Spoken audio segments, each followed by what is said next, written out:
Hey everybody, welcome back to Writer Groupie. I am MK Browning. I am the hostess for this channel. And I just want to say big welcome to my older subscribers and the people who have been here for a long time. And I also want to say welcome to new people. And if you're interested in seeing more from me, just hit that subscribe button. Now, all that out of the way, what can we chat about today? Well, I was thinking as I was having my morning walk, how interesting it is that as writers, when we go to read a book for entertainment, sometimes we have trouble turning off our inner editor. We send a lot of energy into the reading of another book where we're critiquing it. We're actually reading it for content. We're reading it for structure and formatting. We're looking at all the things. And really and truly, sometimes we do that to our own detriment because it really takes away from the joy of reading, right? So what I say, and this is just me, you may agree, you may not, is to try and read for entertainment first. And then after you finish the book from start to finish and you have understood the storyline and you have enjoyed it for entertainment the way you're supposed to, then go back and reread it. And then reread it for structure, reread it for formatting, reread it for punctuation, grammar, and all the things. Because if you try and do that on a first read, you're going to miss something. You're going to miss something valuable. And that is the fact that there's a specific story there in that writing, and you could learn something from that author. I know readers are not always authors, but I'm talking to authors right now. I'm talking to writers that have a tendency to read, to find out what's out there. Now, I've had an agent actually tell me that I should read more and I should know popular fiction and what's out there and what's been written and so forth. So I started doing that from the day she told me that. And I have read so many great fantasy books because that is what I write, YA fantasy. And I've learned so much from other authors and how they have a turn of phrase and how they make the characters move across the page and how they get from point A to point Z throughout the course of a book. And you too can learn how to do that, but you got to read the book first for story, for entertainment value, and then go back and reread for all the other things. That is my opinion. What do you think? Now, you want to hear a sad story? Well, I'm going to tell you one. A teacher that is in my esteem just recently told me that she assigned her class to read a chapter of a book and kind of understand it, analyze it, and that, so that they could discuss it in class.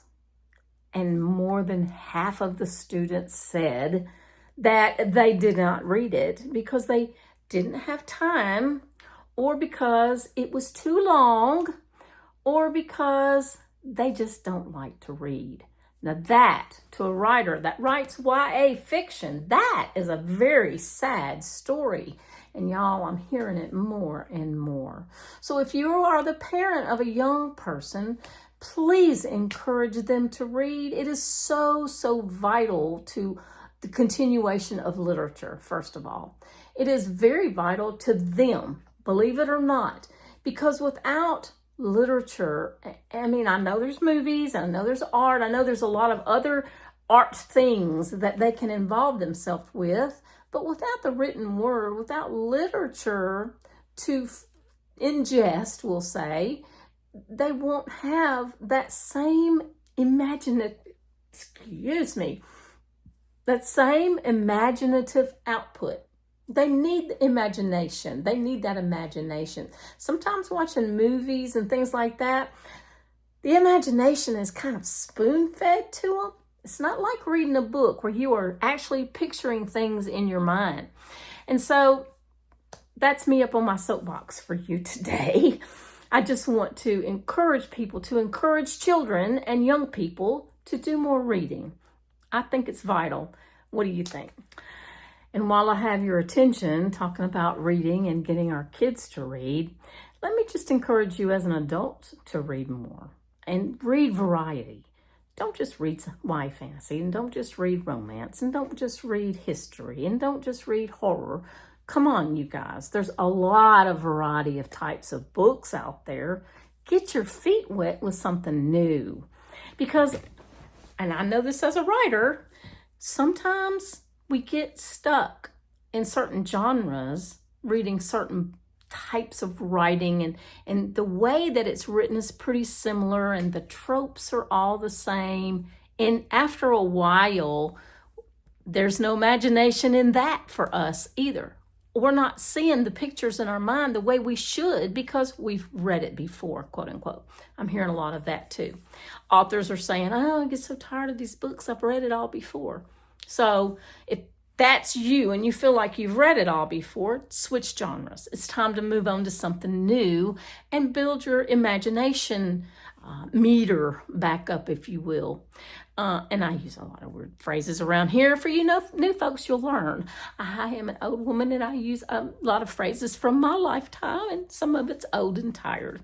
Cliched, I believe the word is. But anyway, I digress.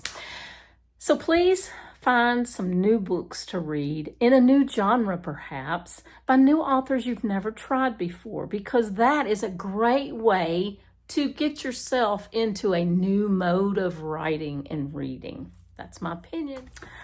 Well, that's about it for me this week, you guys. I have a lot of writing to do for my own self.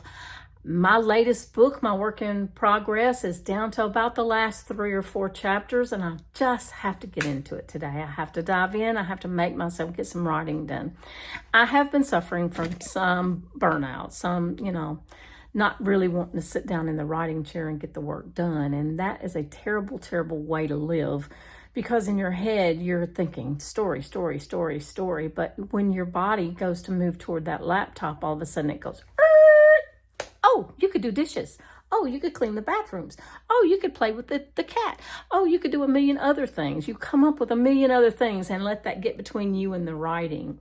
And I call it burnout. And I have been there. And I am there. And so I hope you will all wish me well and get me back into the writing chair and get this book finished so I can get it into your hands.